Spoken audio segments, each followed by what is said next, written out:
Everyone and welcome back to commerce educators. कल हम लोगों ने अपना जो टॉपिक था इंटरनल ऑडिट वो स्टार्ट किया था और हमने उसमें काफी टॉपिक्स कंप्लीट कर लिए थे। जैसे हमने इंटरनल ऑडिट का मीनिंग देख लिया था, हमने इसकी नीड देख ली थी, क्या क्या नीड रहती है। देन हमने एक देखा था कि इंटरनल ऑडिटर का क्या रोल है इंटरनल कंट्रोल सिस्टम के कंसर्न में। देन हमने देखा ऑडिट कमिटी का क्या इन्वॉल्वमेंट रहता है। तो ये सारी की सारी चीजें हमने कल की क्लास में डिस्कस की थी। आज हम लोग इसका नेक्स्ट टॉपिक स्टार्ट करने वाले हैं। तो जो हमारा नेक्स्ट टॉपिक है वो है internal audit under companies act. Companies act में इंटरनल ऑडिट जो है उसके रिगार्डिंग क्या क्या कंप्लायंसेस आपको बता रखे हैं, क्या ये करवाना मैंडेटरी है। अच्छा, कल ही हमने बात कर ली थी कि इंटरनल ऑडिट हर कंपनी में करवाना मैंडेटरी नहीं है, लिमिट्स हैं। तब वो क्या लिमिट्स हैं वो आज की क्लास में हम लोग कवर करेंगे। देखो, अच्छा सबसे पहले तो आपको इसका सेक्शन जो है वो याद करना है। सेक्शन नंबर अपना क्या रहेगा, सेक्शन 138। 138 के अकॉर्डिंग आपको क्या याद रखना है कि इसमें इंटरनल ऑडिट के प्रोविजंस दे रखे हैं under companies act. Following company shall be mandatorily required to appoint internal auditor. यानी जो हम यहाँ पे कंपनीज की लिस्ट पढ़ने वाले हैं, ये कंपनीज को मैंडेटरी किसको अपॉइंट करना होता है, इंटरनल ऑडिटर को अपॉइंट करना होता है। देखो कौन कौन सी कंपनीज है, जैसे आपको याद होगा जब हमने पढ़ा था यहाँ पे ऑडिट कमेटी वाला भी, तो वहां पे भी आपको याद होगा लिमिट्स थी सेक्शन 177 की। और वहां पे हमें एवरी लिस्टेड कंपनी तो दिया ही हुआ था। तो जो लिस्टेड कंपनीज होती है ऑब्वियस सी बात है वहां पे कंप्लायंसेस बहुत ज्यादा हाई होती है, तो वहां पे ऑलमोस्ट हर काम आपको करना ही होता है। तो यहाँ पर भी क्या है, हर एक लिस्टेड कंपनी को क्या करवानी होगी, अपनी इंटरनल ऑडिट करवानी पड़ेगी। तो पहला तो आपका क्या आ जाएगा, एवरी लिस्टेड कंपनी। इसके बाद में है एवरी अनलिस्टेड पब्लिक कंपनी। हर अनलिस्टेड पब्लिक कंपनी को करवानी है अगर वो इन चार लिमिट्स में फॉल करती है। तो अब देखो ये चार लिमिट्स आपकी कौन सी है, इसको याद करना बहुत इजी है, लाइन से याद कर लो। 25, 50, 100, 200, 25, 50, 100 एंड 200। ठीक है, लाइन से याद कर लो चार लिमिट्स। ठीक है, अच्छा 25 के क्या है अपने डिपॉजिट्स। ठीक है, सबसे पहले 25 से हमने स्टार्ट किया। 25 के क्या है अपने डिपॉजिट्स। सेकेंड हमने क्या किया, 50 का अपना क्या हो जाएगा, पेड अप कैपिटल। इसके बाद में हमने जो तीसरा लिया था, थर्ड अपना क्या था, 100। 100 है बोरोविंग्स। ठीक है, एंड फोर्थ अपना क्या आ जाएगा, जो 200 का है वो है टर्नओवर। तो चार लिमिट याद रख लो, 25, 50, 100, 200। 25 अपने लिए क्या हो जाएगा यहाँ पे डिपॉजिट्स, देन 50 अपने लिए paid up, then 100 borrowings and then 200 आपका टर्नओवर। ठीक है, इस तरीके से याद रख लो, बहुत इजी याद हो जाएगा। सबसे पहले देखो outstanding deposits 25 crore rupees or more, paid up capital 50 crore rupees or more, outstanding loans borrowings जो है from banks or PFI exceeding 100 crore or more, and then turnover कितना है आपका 200 करोड़ और मोर। ठीक है, सो ये हमें यहाँ पे याद रखनी है। अच्छा अब देखो यहाँ पे दो चीजें हैं, जो हम डिपॉजिट्स ले रहे हैं और जो हम बोरोइंग्स ले रहे हैं। क्या दो चीजें हैं, पहला डिपॉजिट एंड सेकेंड क्या है, बोरोइंग्स। तो जो हम डिपॉजिट ले रहे हैं और जो हम बोरोविंग्स ले रहे हैं, ये है eight any point of time during the financial year. मतलब फाइनेंशियल ईयर में आपने किसी भी टाइम पे अगर आपका डिपॉजिट 25 से ज्यादा हो गया या फिर आपकी जो बोरोइंग्स है वो 100 से ज्यादा हो गई, तो आप लिमिट में फॉल कर जाओगे, यानी आपकी इंटरनल ऑडिट करवाना मैंडेटरी। इसका मतलब हमें ये ईयर एंड पे चेक नहीं करना, ईयर के बीच में कभी भी ये लिमिट एक्सीड हो जाती है। मान लो आपने बाद में रीपेमेंट कर दिया, रीपेमेंट कर दिया आपने, पहले आपने लिए थे लेट्स से आपने 40 करोड़ के डिपॉजिट ले लिए, पर ईयर एंड तक आते आते आपने पूरे रीपे कर दिए। तो अब आप बोल रहे हो कि हम तो इंटरनल ऑडिट नहीं करवाएंगे, तो ऐसा नहीं होगा। आपके साल में किसी भी टाइम ड्यूरेशन पर अगर 25 करोड़ या उससे ज्यादा के डिपॉजिट्स होते हैं तो आपको इंटरनल ऑडिट करवाना मैंडेटरी हो जाएगा। ठीक है, ये चीज हमें यहाँ पे ध्यान रखनी है। और सेम ही चीज एप्लीकेबल होगी किसके लिए, आउटस्टैंडिंग बोरोविंग्स के लिए। यहाँ पर भी क्या बोला, अगर आपके 100 या उससे ज्यादा होते हैं eight any point of time during the year, किसी भी टाइम पे, यानी हमें ईयर एंड पे चेक नहीं करना, किसी भी टाइम पे हो रहा है आपका, बाद में जाके आपने रीपे भी कर दिया तब भी कोई प्रॉब्लम नहीं है, आपको यहाँ पे इंटरनल ऑडिट करवानी पड़ेगी। पेड अप कैपिटल और जो टर्नओवर है ये तो सिंपल है, इसको हम ईयर एंड पे ही लेते हैं, इसमें कोई प्रॉब्लम नहीं है। चलो, सो ये अपना कौन सा हो गया, ये अपना हो गया अनलिस्टेड पब्लिक कंपनी का। अब हम चलते हैं थर्ड। थर्ड अपनी कौन सी कंपनी है, थर्ड अपनी है private company, every private company. अब देखो यहाँ पर क्या बोला कि जो आपकी प्राइवेट कंपनी है, प्राइवेट कंपनी में 4 लिमिट्स नहीं है, 2 लिमिट्स है, लास्ट की 2 याद रख लो, 100 200। 100 क्या था आपका बोरोइंग एंड 200 क्या था आपका टर्नओवर। तो ये जो 2 लिमिट्स हैं, 2 लिमिट्स हमें याद रखनी है।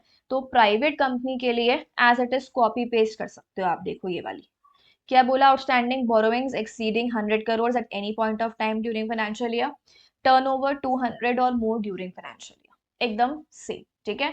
सो सबसे पहले कौन सी आ गई, लिस्टेड। सेकेंड अपनी कौन सी आ गई, अनलिस्टेड। पब्लिक में 4 लिमिट्स, 25 50 100 200। और उसके बाद लास्ट वाले में public company sorry private companies में अपनी कितनी लिमिट्स आ गई, 2 लिमिट्स आ गई, कौन सी, 100 और 200। ठीक है, ये हमें याद रखना है। चलो, अब आते हैं हम लोग नेक्स्ट टॉपिक पे। अपना नेक्स्ट टॉपिक क्या है, हु में become internal auditor. Internal auditor कौन बन सकता है। ठीक है, अब देखो यहाँ पे क्या बोला, जिन जिन कंपनीज में इंटरनल ऑडिटर रखना है, उन कंपनीज में ऐसा बंदा इंटरनल ऑडिटर बनेगा। सबसे पहली जो रिक्वायरमेंट पूरी करनी है वो कौन सी होगी, he must be a professional, यानी कि वो बंदा प्रोफेशनल होना चाहिए। प्रोफेशनल होना कंपलसरी है। ठीक है, CA CS CMA any other professional, professional capacity वाला पर्सन होना चाहिए, वो कंपलसरी है। आप किसी भी ऐसे पर्सन को जो प्रोफेशनल नहीं है नहीं रख सकते। देखो ऑब्वियस सी बात है, ऑडिट है, ठीक है, आप चाहे इंटरनल ऑडिट करवा रहे हो पर है तो ऑडिट ही, तो उसमें हमें एक ऐसा बंदा चाहिए जो प्रोफेशनल हो। Next, very important, he may और may not be an employee of the company. इसका मतलब क्या हम एम्प्लॉय, कंपनी के एम्प्लॉय से इंटरनल ऑडिट करवा सकते हैं क्या, एब्सोल्युटली। आप कंपनी के एम्प्लॉय से इंटरनल ऑडिट करवा सकते हो। ये बोल रहा है आपकी कंपनी का एम्प्लॉय भी हो सकता है, नहीं भी हो सकता, आपकी मर्जी। आपको लगता है हमारे पास कोई प्रोफेशनल पर्सन है जिससे हम इंटरनल ऑडिट, मान लो आपकी कंपनी का खुद का सीए है, ठीक है, या खुद का सीएमए है, खुद का सीएसओ से करवाना है करवा लो, क्या प्रॉब्लम है, ठीक है, करवा सकते हो। अच्छा, इसके अलावा क्या बोला, यहाँ पे आपको लगता है नहीं हमें एम्प्लॉय से नहीं करवाना चाहिए। देखो ऑब्वियस हमने पढ़ा था, एम्प्लॉय से आप करवाओगे तो बायसनेस आएगी, बट आपको लगता है कि हमें करवाना चाहिए, हम ठीक है हैंडल कर सकते हैं वो चीज, करवा लो। आपको लगता है नहीं हमें तो यहाँ पर भी एकदम इंडिपेंडेंस मेंटेन करनी है, तो आप एक्सटर्नल पर्सन को भी ला सकते हो क्या, हाँ, किसी भी प्रोफेशनल को हायर कर लो जो प्रैक्टिसिंग है। ठीक है, इसीलिए जो नेक्स्ट पॉइंट है वो क्या लिखा हुआ है, ही मे और may not be in practice, यानी अगर एम्प्लॉय है तो प्रैक्टिस में नहीं होगा, और अगर आपको एम्प्लॉय से नहीं करवानी है तो आप किस बंदे से करवा लो, जो पर्सन प्रैक्टिस में है आप उससे करवा लो। ठीक है, तो आपकी मर्जी है, एम्प्लॉय से करवाना है, प्रैक्टिसिंग से करवाना है, it's up to you, but he shall be a professional. Professional होना यहाँ पे कंपलसरी है, बाकी हमें कोई मतलब नहीं है। चलो, नेक्स्ट आ जाओ, authority to appoint internal auditor. आपको याद होगा हमने स्टार्टिंग में डिस्कस किया था जब हमने ऑडिट के बारे में देखा था, तो हमने पढ़ी थी कि जो स्टैट्यूटरी ऑडिट है, स्टैट्यूटरी ऑडिटर का अपॉइंटमेंट कौन करता है, शेयर होल्डर। फर्स्ट वाले का कौन करता है, बीओडी। इसके बाद में जितने भी होते हैं सबका अपॉइंटमेंट कौन करते हैं, शेयर होल्डर्स। लेकिन उसके अलावा कॉस्ट ऑडिटर, ठीक है, इंटरनल ऑडिटर, सेक्रेटेरियल ऑडिटर, इन सबका अपॉइंटमेंट शेयर होल्डर्स नहीं करते। इन सबका अपॉइंटमेंट कौन करता है, इन सबका अपॉइंटमेंट बीओडी करता है। ठीक है, तो ये आपको याद रखना है। सो यहाँ पर हम कौन सा पढ़ रहे हैं, इंटरनल ऑडिटर पढ़ रहे हैं। तो BOD shall appoint the internal auditor by passing board resolution at duly convened board meeting. याद रखना है हमें कैसे करना है, पहले तो अपॉइंटमेंट कौन करेगा, बीओडी। अब अगर बोर्ड अपॉइंटमेंट कर रहा है तो बोर्ड अपॉइंटमेंट कैसे करता है, बोर्ड रेजोल्यूशन पास करके, and board resolution properly convened meeting में ही होना चाहिए।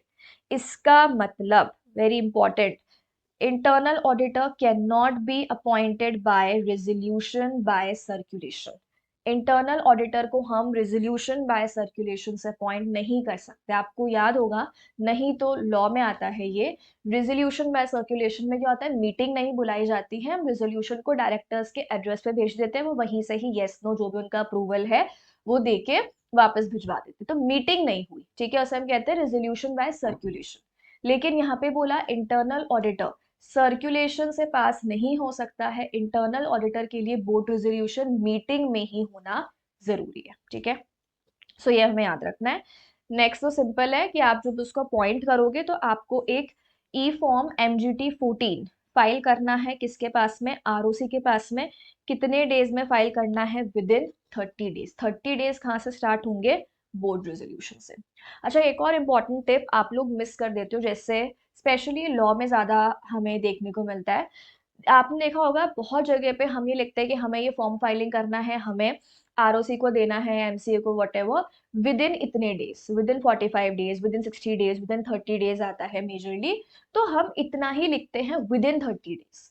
अरे आपको सिर्फ ये नहीं लिखना है कि भाई विद इन 30, विद इन 45, ये तो लिखो कि वो काउंट कहाँ से करना है। 30 डेज लिख दिया, अब ये नहीं पता 30 डेज काउंट कहाँ से करना है। जैसे यहाँ पे क्या है, 30 डेज आपके कहाँ से काउंट होंगे, 30 डेज आपके काउंट होंगे from the passing of board resolution.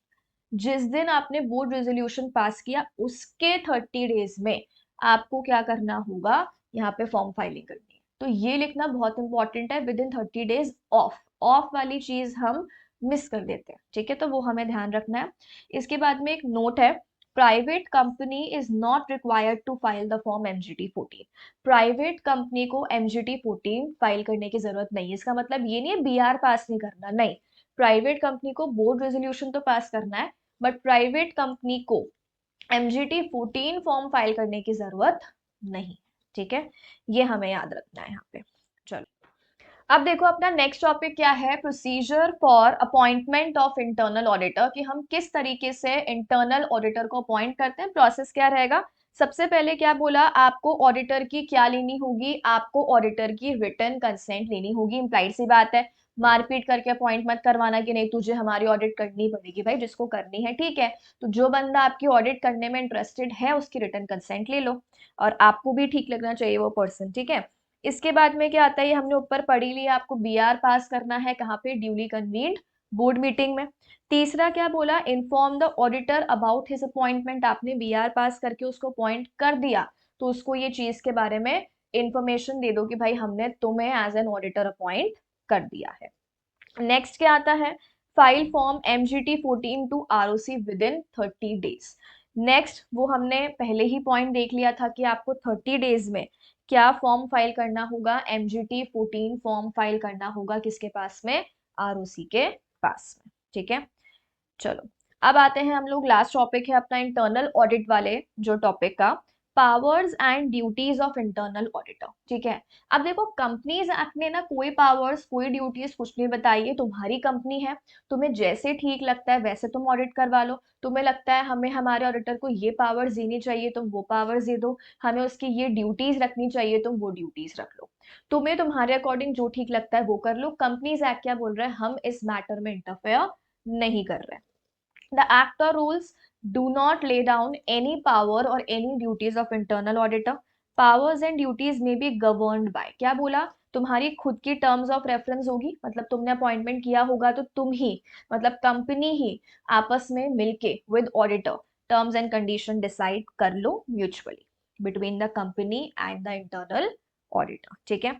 अच्छा, वेरी इंपॉर्टेंट, ये चीज याद रखना, आपको इंटरनल ऑडिट करवानी है तो ऐसा काम मत करना कि जिस पर्सन को आपने अपनी कंपनी का स्टैट्यूटरी ऑडिटर बनाया या जिस पर्सन को आपने अपनी कंपनी का कॉस्ट ऑडिटर बनाया, सेम बंदे को इंटरनल ऑडिटर नहीं बनाना, कोई सेंस ही नहीं है ना। वही बंदा स्टैट्यूटरी ऑडिट कर रहा है, फिर वही बंदा आके आपकी कॉस्ट ऑडिट कर देगा, वही बंदा आके आपकी इंटरनल कर देगा। भाई तुम पैसे बचा रहे हो, बेवकूफ बना रहे हो, क्या करना चाहते हो। तीनों अलग अलग रखो, सारे ऑडिटर्स अलग अलग रखो। जो बंदा स्टैट्यूटरी ऑडिट कर रहा है वो ना तो कॉस्ट ऑडिट कर सकता है ना ही इंटरनल कर सकता है, ठीक है। मतलब जो भी पर्सन एक टाइप की ऑडिट कर रहा है आपकी एक्सटर्नल वाली, वो आपकी कोई दूसरी ऑडिट या इंटरनल ऑडिट नहीं कर सकता। तो स्टैट्यूटरी ऑडिटर या cost auditor can not be appointed as internal auditor of the company, ठीक है। सो विद दिस अपना जो इंटरनल ऑडिट वाला टॉपिक है वो अभी यहाँ पे कंप्लीट होता है। चलो, अब हम स्टार्ट कर रहे हैं अपना नेक्स्ट टॉपिक। जो अपना नेक्स्ट टॉपिक है वो क्या है, ऑपरेशनल ऑडिट, ठीक है। इंटरनल ऑडिट अपना हो चुका है, अब अपना ऑपरेशनल ऑडिट है। ऑपरेशनल ऑडिट जो है, अब देखो क्या होता था, ऑपरेशनल ऑडिट मतलब नाम से ही क्लियर है, डे टू डे जो आपके ऑपरेशंस हो रहे हैं, डे टू डे जो आपकी प्रोसेस है, क्या वो इफेक्टिवली एंड एफिशिएंटली हो रहे हैं कि नहीं हो रहे हैं। या उसमें कोई एरर्स एंड फ्रॉड्स है या नहीं है। सो बेसिकली ये सारी चीजों की। अच्छा, पहले के टाइम पे क्या होता था कि ऑपरेशनल ऑडिट नहीं करवाते थे। अच्छा, ऑपरेशनल ऑडिट ऑल्सो मैंडेटरी भी नहीं है, आपको करवानी है तो आप करवा सकते हो। पहले क्या था, इंटरनल ऑडिट हो रही है, उसमें सब देख लिया, फाइनेंशियल भी देख लिया, नॉन फाइनेंशियल भी देख लिया, ऑपरेशनल भी देख लिया, तो सब कुछ हमने किसी में देख लिया, इंटरनल ऑडिट में, ठीक है। लेकिन इंटरनल ऑडिट जो है, ठीक है, हम उसमें सारे एस्पेक्ट्स कवर करते हैं, बट स्टिल फाइनेंशियल एस्पेक्ट्स के ऊपर ज्यादा फोकस होता है इंटरनल ऑडिट में। सो अब जब फाइनेंशियल के ऊपर ज्यादा फोकस हो रहा है, तो हमें क्या रियलाइज हुआ कि यार हम डे टू डे जो काम कर रहे हैं उसमें मतलब कोई प्रॉब्लम है, तो उसके लिए भी क्यों ना हम एक अलग से एक ऑडिट करवा लें, ठीक है। तो जो बड़ी बड़ी कंपनीज है ना, अगर आपको लगता है कि हमें डे टू डे ऑपरेशंस की भी अलग से ऑडिट करवानी चाहिए, तो क्या आप करवा सकते हो? हाँ, बिल्कुल करवा सकते हो। करवाना मैंडेटरी है नहीं, आपकी मर्जी है, आपको करवानी है करवा लो, आपको नहीं करवानी है आपकी मर्जी, ठीक है। चलो, अपना जो नेक्स्ट टॉपिक है वो क्या है? Operational audit. देखो, सबसे पहले हमें यहाँ पे मीनिंग दे रखा है, मीनिंग ऑफ ऑपरेशनल ऑडिट। तो ऑपरेशनल ऑडिट क्या है? Operational audit is a future oriented, systematic and independent evaluation of entire organisation activity. देखो यहाँ पे क्या बोले, देखो ऑडिट की डेफिनेशन हमने बहुत बार बात की है, सेम ही चलेगी, सिस्टमैटिक इंडिपेंडेंट एग्जामिनेशन, ठीक है। यहाँ पे क्या बोला कि ये एक इंडिपेंडेंट एग्जामिनेशन है जहाँ पे हम ऑर्गेनाइजेशन की हर एक एक्टिविटी को कवर कर रहे हैं, हर एक्टिविटी को हम यहाँ पे चेक कर रहे हैं। It is an auditing which, very important, goes beyond financial transactions and accounting records. So ये जो है, ये किसके बियॉन्ड जाती है? फाइनेंशियल ट्रांजैक्शन और अकाउंटिंग के बियॉन्ड। क्योंकि अभी हमने क्या बात की, फाइनेंशियल ऑडिट ठीक है वो अलग रहती है, कॉस्ट ऑडिट अलग रहती है, इंटरनल में सब कंबाइंड रहता है। अब इंटरनल में जब सब कंबाइंड रहेगा, तो क्या वहां पे हम हर एक एरिया पे बहुत ज्यादा फोकस कर पाएंगे? नहीं।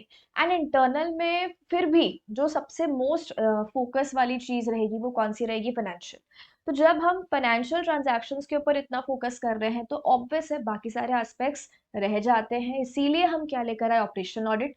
और इसीलिए यहाँ पे क्या बोला? फाइनेंशियल ट्रांजैक्शंस पे फोकस नहीं होगा, ठीक है। And it examines into companies operating, managerial and administrative, ठीक है। सो ये जो आपकी डे टू डे वाली सारी चीजें हैं, day to day operation, day to day administration, day to day management, इस सब के जो फोकस वाली चीजें हैं वो सब इंटरनल ऑडिट के स्कोप में आती है। Next, very important again, operational audit are much more in depth than internal audit।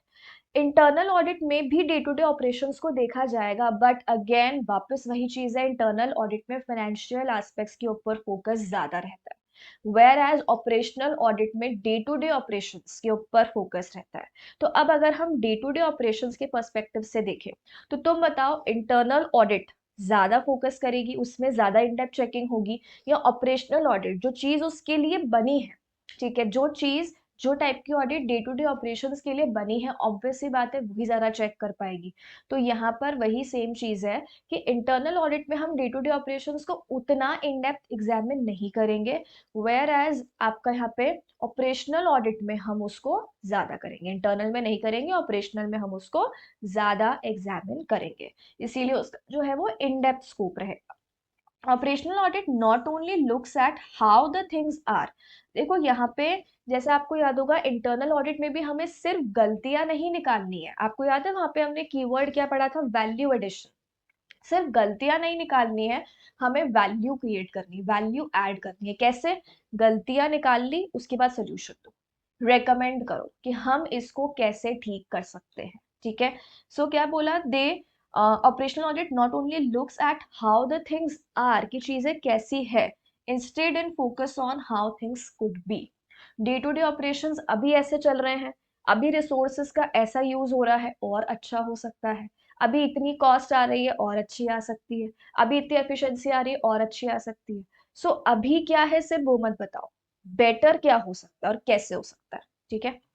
तो operational audit not only audit the performance of the company but also look for better ways for accomplishing the same काम को और effective हम कैसे बना सकते हैं। जैसे अब कुछ कुछ लोग होते हैं जिनको ये मतलब क्वेरीज आती है मेरे पास कि हमें है ना याद ही नहीं होता, हमें थ्योरी जो है ना वो पहली बात तो बोरिंग लगती है, बोरिंग लगने के बाद हमें समझ में तो आ जाती है, फिर हम उसको लिख नहीं पाते, हमें याद नहीं रहती। तो अब ये सारी प्रॉब्लम्स है ना, तो अब मैं तुम्हें एक तो ये बोल दूं करना पड़ेगा, एक मैं तुम्हें सोल्यूशन दूं, ठीक है। अब देखो यहाँ पे तुम्हें सबसे पहले जो क्या है, जो भी तुम चीज पढ़ रहे हो नोट्स बहुत इंपॉर्टेंट है, तुम साथ के साथ लिखते जाओ, ठीक है। तुम्हें यहाँ पे नोट्स मिल जाएंगे, बट बेटर है कि अभी जो हम यहाँ पे एक टॉपिक कवर करते हैं तुम वीडियो को पॉज करो, वो चीज अपनी कॉपी में लिख लो। उससे क्या होगा, तुमने वो चीज पढ़ ली और साइमल्टेनियसली तुम उसको लिखते जा रहे हो, तो वो माइंड में मतलब तुम देखो वो चीज दो बार हो गई। क्योंकि जब हम सुनते हैं तो हमारा ऑब्वियस सी बात है ध्यान डाइवर्ट होता है, कुछ और भी तुम सुन रहे होगे, कुछ और भी काम कर रहे होगे, तो उसको लिख लो, लिखना बहुत इंपॉर्टेंट है। अपनी लैंग्वेज में नोट्स बना लो, खुद से नहीं बन पाते कोई बात नहीं, नोट्स रेडिली अवेलेबल हैं, कॉपी करो उसको। और रिविजन नंबर ऑफ टाइम्स बढ़ाओ। हमें रट्टा मारना नहीं है, हमें समझना है, और आपको समझने के बाद अपनी खुद की लैंग्वेज में लिखना है। कॉस्ट ऑडिट में तो आप ये मानो कि आपको बुक की लैंग्वेज तो एज इट इज लिखनी है, तो लॉ में हम फिर भी मान सकते हैं कि ठीक है प्रोविजन है, तो हम प्रोविजन जो है उसको ट्राई करें कि थोड़ा सा, जैसे सेक्शंस हो गए ये सब हो गया, याद कर ले। बट यहाँ पे सेक्शंस भी इतने ज्यादा नहीं है। आप देखो कितनी बेसिक बेसिक सी चीजें हैं जो आप खुद से अपनी लैंग्वेज में इजीली लिख सकते हो, तो वो करना चाहिए हमें, ठीक है। सो सोल्यूशन, प्रॉब्लम आइडेंटिफाई करने के बाद सोल्यूशन भी हमें देना है। वो सेम चीज यहाँ पे क्या होती है, ऑपरेशनल ऑडिट में होती है। चलो, अब आते हैं हम लोग नेक्स्ट टॉपिक पे। नेक्स्ट टॉपिक क्या है, ऑपरेशनल ऑडिट के ऑब्जेक्टिव्स। देखो, अब यहाँ पे जो ऑब्जेक्टिव्स हैं उसको याद रखने के लिए आपके पास यहाँ पे निमोनिक्स है, डीमिंग, DEMING, ठीक है। देखो, सबसे पहले है डी। डी क्या है, detailed understanding for existing process to suggest improvement. एक बात बताओ, मुझे जब तक ये ही नहीं पता है कि तुम्हारी कमी कहाँ पर है, प्रॉब्लम कहाँ है, प्रॉब्लम ही नहीं पता, तो क्या हम उसको सॉल्व कर सकते हैं, पॉसिबल ही नहीं है। तो सबसे पहले ऑडिटर का फोकस होना चाहिए कि वो समझे ऑर्गेनाइजेशन में प्रॉब्लम कहाँ पर आ रही है। Second, eliminate waste and duplication of work. ई से क्या है, जैसे हम हमेशा पढ़ते हैं, ऑप्टिमम यूटिलाइजेशन ऑफ रिसोर्सेज, जो भी रिसोर्सेज है, physical, financial, human, what her resource का ऑप्टिमम यूज हो, मैक्सिमम आउटपुट आए उससे, और मिनिमम उसका वेस्टेज होना चाहिए, मिनिमम कॉस्ट होनी चाहिए। तो आपका जो भी वेस्ट है उसको एलिमिनेट करो। वेस्टेज क्यों हो रहा है, एलिमिनेशन पॉसिबल नहीं है, उसको रिड्यूस करो, ठीक है। डुप्लीकेशन ऑफ वर्क, मान लो आपने किसी को ड्यूटी सही से नहीं समझाई, अब एक ही काम चार लोगों ने सेम कर दिया, तो वो प्रॉब्लमैटिक है ना चीज। Merge operations and process to reduce the turn around time. Turn around time का मतलब है टोटल टाइम जो कि एक काम को कंप्लीट करने में लगता है, तो आप यहाँ पे क्या करो, मर्ज कर दो चीजों को, ठीक है। तुम देखा होगा कि अपन बैचेस भी कभी कभी मर्ज कर देते हैं, जिससे थोड़ा सा मतलब दो बैच को मर्ज कर दिया, फिर आपकी क्लासेस जो है वो हमने जो टाइम ड्यूरेशन है उसको इंक्रीज कर दिया कि भाई 1 घंटे की क्लास की बजाय 2 घंटे की क्लास लगा दी। तो इससे क्या हो जाएगा, इससे यहाँ पे हमने ऑपरेशंस को मर्ज कर दिया, ठीक है, जिससे कंप्लीशन का टाइम क्या हो जाएगा, कम हो जाएगा। सो यहाँ पर भी अगर आपको लग रहा है कि किसी काम को हम साथ में मर्ज करके कर सकते हैं जिससे काम जल्दी कंप्लीट हो जाएगा, तब वैसे कर लो। Increase quality, revenue and volume. Obvious सी बात है, आप जो भी काम कर रहे हो क्वालिटी में भी अच्छा होना चाहिए, क्वांटिटी भी अच्छी होनी चाहिए, और रेवेन्यू एंड प्रॉफिट्स भी बढ़ने चाहिए। New method, new techniques end devices for better result, that is innovation. हमेशा आपको एम करना है टुवर्ड्स इनोवेशन, इनोवेट करते रहो, जो भी टेक्नोलॉजी है अपडेटेड रहो, आउटडेटेड चीजें हटा दो सारी की सारी। तो new method, new techniques, govern man, machine, method and money. और इसके बाद क्या बोला, जितने भी आपके रिसोर्सेस हैं, ह्यूमन रिसोर्सेज हो गए, फाइनेंशियल हो गए, ठीक है, फिजिकल, और ये सारी चीजें हो गई, तो इन सबको गवर्न करो, यानी कि साथ में लेके प्रॉपर इनका यूज लो, जिससे मैक्सिमम हमारे रिजल्ट्स आ जाए। सो ये सारे ऑपरेशनल ऑडिट के ऑब्जेक्टिव्स है। आप ये चेक करो क्या कंपनी ये सारे काम कर रही है, अगर कंपनी ये सारे काम कर रही है तो ठीक से कर रही है क्या, ठीक से नहीं कर रही है तो आप इम्प्रूवमेंट्स सजेस्ट करो, ठीक है। चलो, तो ये था अपना यहाँ पे ऑब्जेक्टिव्स। अब हम आते हैं relation between internal audit and operational audit. क्या रिलेशन है between internal and operational audit. देखो, यहाँ पे ये हम पहले ही बात कर चुके हैं, इंटरनल ऑडिट में सब कुछ आता है, internal audit is categorised into 3 major functions. Internal audit में 3 टाइप के फंक्शंस आते हैं mainly: financial audit, compliance audit, operational audit. यानी इंटरनल में फाइनेंस वाले एस्पेक्ट्स को भी वो चेक करेगा, कंप्लायंस लॉज एप्लीकेबल हुई है नहीं हुई है, टाइम पे हुई है नहीं हुई है, वो सब कुछ भी ऑडिटर चेक करेगा, and day to day operation check करेगा। तो इंटरनल में तीनों चीजें आ रही है, तो हम कह सकते हैं operational audit is a subset of internal audit.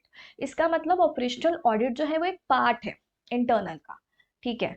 सो यहाँ पे अब आपको एक तरीके से डिफरेंस भी दे रखा है बिटवीन इंटरनल एंड ऑपरेशनल। देखो यहाँ पे क्या क्या है। सबसे पहले अगर हम बात करें इंटरनल ऑडिट की, तो इंटरनल ऑडिट में सबसे पहले क्या बोला, कंप्लायंस ऑब्जेक्टिव। कंप्लायंस ऑब्जेक्टिव है, इसका मतलब आप सब कुछ क्या चेक कर लो, इंटरनल कंट्रोल सिस्टम प्रॉपरली जैसा हमें चाहिए वैसा हो रहा है कि नहीं हो रहा है, प्रॉपर चीजें जैसी चाहिए थी वैसे फॉलो हुई कि नहीं हुई।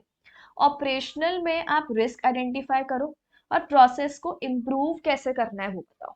यानी इंटरनल में वो क्या देखेगा, काम जैसा होना चाहिए था वो ऑब्जेक्टिव पूरा हो गया कि नहीं हो गया। ऑपरेशनल में आप हर चीज को इन डेप्थ कर लो। ठीक है, कि आप रिस्क को भी आइडेंटिफाई करोगे कि क्या क्या प्रॉब्लम्स है, क्या क्या रिस्क है, और हम उसको बेटर कैसे कर सकते हैं। ठीक है, सब कुछ सही चल रहा है तो इंटरनल में आपने बोल दिया सब कुछ ठीक चल रहा है। ऑपरेशनल आप बस इन डेप्थ मान लो और ज्यादा। फाइनेंशियल अकाउंट से फोकस होता है इंटरनल ऑडिट में, एंड यहाँ पे overall day to day business पे फोकस होता है। Audit focus, efficiency and improvement focus. Internal audit का देखो, अभी हमने पढ़ा लिमिट्स है, तो किसी किसी कंपनी में ऐसा भी होता है मन नहीं है करवाने का, बट क्योंकि मैंडेटरी हम लिमिट्स में आ रहे हैं तो करवानी पड़ेगी। तो ऑडिटर का यहाँ पे क्या होता है, अच्छा ऑडिट करनी ही है, ठीक है, बट ऑपरेशनल तो कंपलसरी नहीं है। कंपलसरी नहीं है फिर भी आप करवा रहे हो, दैट मीन्स उसका ऑब्वियस है बहुत अच्छा बेनिफिट आपको दिख रहा होगा। तो वहां पर मेन फोकस ऑडिट पे नहीं है कि हाँ फाइंड आउट करो, आप अच्छी मतलब इम्प्रूवमेंट बताओ, हमें इम्प्रूवमेंट पे ज्यादा फोकस है उसका। नेक्स्ट है transaction based, process based. Internal audit एक पर्टिकुलर कोई सैंपल में से ट्रांजैक्शन को उठाया, उसको चेक किया, और यहाँ पर हम ओवरऑल प्रोसेस चेक कर रहे हैं स्टार्टिंग से एंड तक, प्रोसेस में कोई प्रॉब्लम है क्या, process day to day process. Policies and procedure focus, जो पॉलिसी बनाई हुई है ये पॉलिसी माननी है, ये पॉलिसी मानी गई या नहीं मानी गई उसको चेक कर लो। और यहाँ पे रिस्क मैनेजमेंट फोकस, यानी कि आपने जो रिस्क आइडेंटिफाई की कि अच्छा ये वाला प्रोसेस है, हो सकता है कि ये इन फ्यूचर आउटडेटेड हो जाए, या इससे बेटर हम और कुछ कर सकते हैं, या इसमें ये रिस्क है, तो रिस्क ढूंढो और कुछ नया बताओ। ठीक है। Cost centre wise budget monitoring, यहाँ पर हम बजट्स वगैरह चेक करते हैं पर्टिकुलर कॉस्ट सेंटर के अकॉर्डिंग। और यहाँ पे क्या बोला, accountability for performance improvement results, यानी यहाँ पर परफॉर्मेंस इंप्रूव करवाने के ऊपर आप फोकस कर रहे हो कि भाई हमने इस बंदे की अकाउंटेबिलिटी क्रिएट की। जैसे मान लो आपका डिपार्टमेंट हेड हो गया, सुपरवाइजर हो गया, उसको बोल के कि भाई तुम्हारा ये ड्यूटी बनती थी प्रोसेस इंप्रूव करने की, तुमने करवाई नहीं करवाई। नेक्स्ट है methodology, policies, transaction and compliances, and यहाँ पे गोल, स्ट्रैटेजीज, रिस्क मैनेजमेंट। तुम देखो अल्टीमेटली घुमा फिरा के ना ये एक ही चीज को एलैबोरेट कर रहा है, कुछ नहीं कर रहा है। अब बस हमें भी वही कंटेंट लिखना है, तो कंटेंट लिखने के लिए हमें एक ही चीज को घुमा फिरा के लिखना पड़ेगा, ऑप्शन नहीं है। ठीक है। सो यहाँ पे आप 2-3 चीजें याद रख लो, इंटरनल में फाइनेंशियल है, वहां पे आपका क्या रहेगा, डे टू डे ऑपरेशन रहेगा, यहाँ पे ट्रांजैक्शन है, यहाँ पे प्रोसेस है, यहाँ पे पॉलिसीज एंड प्रोसीजर्स है, यहाँ पे आपका क्या आ जाएगा, रिस्क मैनेजमेंट वाला आ जाएगा। ठीक है। सो 3-4 आप कीवर्ड्स याद रख लो, फिर आपका आप लिख सकते हो, बना के ही लिखना है सब कुछ। चलो लास्ट आ जाओ, लास्ट है role of CMA in internal audit and operational audit. भाई तुम्हारा क्या रोल है, अब तुम्हारी तारीफें करेगा देखना बहुत सारी। देखो सबसे पहले यहाँ पे क्या बोला है, CMA play an important role, because देखो क्या होता है, तुम जो तुम्हारा सिलेबस पढ़ते हो, तुम देखो तुम्हें सब पढ़ना होता है, ठीक है, तुम्हारे फाउंडेशन में तुम्हारी मैथ्स भी आती है, अकाउंट्स तो आ ही रही है थ्रू आउट, तुम्हारे कॉस्टिंग भी आ रहा है, ठीक है, इसके बाद में तुम्हारी अकाउंटिंग भी कितने अलग अलग टाइप्स की आती है, फाइनेंशियल आती है, मैनेजमेंट आती है, वो सब, तुम्हारा ऑडिट भी आ रहा है, तुम्हारा लॉ भी आ रहा है, ठीक है, टैक्स तो आ ही रहा है। तो तुम्हें बेसिकली हर एक फील्ड की नॉलेज दी जा रही है। तो यहाँ पे क्या बोला, सीएमएस के पास क्या है, unique blend of core competencies. Unique blend, blend मतलब कॉम्बिनेशन, तुम्हारे पास सब है, सब आता है भाई, हमें क्या काम करवाना है बोलो। हमें अकाउंटिंग भी आती है, फाइनेंस भी आता है, लॉ भी आता है, ऑडिट भी आती है, हमें कॉस्टिंग भी आती है, हमें टैक्स भी आता है, हमें सब आता है। तो आपके पास हर एक चीज की नॉलेज है। तो अब हर एक चीज की नॉलेज है तो ऑब्वियस सी बात है आप ये सारी ऑडिट्स में अपना कंट्रीब्यूशन दे सकते हो। CMAs can apply their forward-looking insights across the organization. Forward देखो ऑब्वियस सी बात है, बिजनेस एक डायनामिक इन्वायरमेंट में सरवाइव कर रहा है। ऐसे नहीं है कि जो चीज आज है, हो सकता है कि 6 महीने बाद वो सेम चीज ना रहे, 1 साल के बाद तो हम मान लेते हैं पूरा एनवायरनमेंट हो सकता है चेंज हो जाए, ठीक है। सो आपके पास में आपने मतलब इतना ज्यादा एक्सपर्टीज गैदर कर लिया कि आपको पता है कि यार ये चीज अभी चल रही है बट जरूरी नहीं है कि फ्यूचर में भी चले, फ्यूचर में ऐसा हो सकता है। सो आपकी फॉरवर्ड लुकिंग स्किल्स है कि फ्यूचर ओरिएंटेड सोचना है हमें। टू, कैसे क्या क्या काम करने के लिए, reduce cost, manage risk, create new opportunities, preserve and enhance value. ये सब बेसिक जो अपने बिजनेस के डे टू डे ऑब्जेक्टिव्स होते हैं, वैल्यू क्रिएशन करना, कॉस्ट कटिंग करना, ठीक है, न्यू अपॉर्चुनिटीज क्रिएट करना, वेस्टेज से बचाना। तो आप अपने यहाँ पे इंसाइट्स दे सकते हो कि यार ऐसा करो जिससे फ्यूचर में आपके लिए बेनिफिट होगा। नेक्स्ट है CMAs possess expertise to evaluate operational efficiency of management। यानी यहाँ पे आपके पास में एक्सपर्टीज है कि आप क्या देख सकते हो, चेक कर सकते हो एफिशिएंसी किसकी, रिसोर्स सही से मैनेज हो रहे हैं कि नहीं हो रहे हैं, कैपेसिटी हमने पूरी यूज करी, जैसे मान लो कोई मशीन है, अब वो जितनी उसकी 100% कैपेसिटी पे हम उसको यूज ही नहीं कर रहे, वो आइडल पड़ी हुई है। ह्यूमन रिसोर्सेज है, जितना हमें उनसे काम लेना चाहिए वो हम ले ही नहीं पा रहे, बिकॉज हो सकता है कि आपके पास में अवेलेबल नहीं है मटेरियल्स वगैरह, है ना। देन प्रोडक्शन प्रोसेस सही से चल रहा है, मतलब बेसिकली आप ये चेक करो कि ये सारी चीजों की एफिशिएंसी है या नहीं है, और नहीं है तो हम उसको और बेटर कैसे कर सकते हैं। नेक्स्ट बोला फाइनेंशियल अब सारे पर्सपेक्टिव्स डाल दिए कि आपको हर चीज के बारे में अक्ल है। Financial perspective, customer perspective, operational perspective, people, हर, फाइनेंस भी आता है हमें, ऑपरेशंस के बारे में भी पता है, कस्टमर को कैसे सेटिस्फाई करना है, ठीक है, जो हमारे ह्यूमन रिसोर्सेज हैं, जो भी लोग स्टेक होल्डर्स हमारे साथ कनेक्टेड हैं, उनके साथ कैसे डील करना है, can all be align to meet the business goals. Obvious सी बात है, हम पढ़ते हैं stakeholder theory. Stakeholder theory क्या कहती है कि सिर्फ शेयर होल्डर्स पे फोकस मत करो, आपको बाकी सब चीजों पे भी फोकस करना है। जब आप बाकी सारी चीजों पर भी फोकस करोगे तभी जाके आपका बिजनेस लॉन्ग रन में सरवाइव करेगा। सो ये मत सोचो कि शेयर होल्डर खुश है, ओहो हो काम हो गया, एक कस्टमर खुश है काम हो गया, नहीं, सबको खुश रखना इक्वली इंपॉर्टेंट है। तो ये सारी चीजें आप कैसे मैनेज करोगे, ऑडिटर आपको रिकमेंडेशन देगा, तो आपके लिए बोला है CMAs के लिए कि भाई आपको अक्ल है, आपको नॉलेज है, आपको एक्सपर्टीज है, तो आप एक बिजनेस को अच्छी एडवाइस फ्यूचर के लिए दे सकते हो, ठीक है।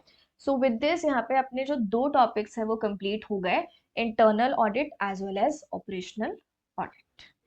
चलो, इतना ही रखते हैं आज के लिए, बाकी हम लोग नेक्स्ट क्लास में कंटिन्यू करेंगे। Thank you everyone and have a nice day.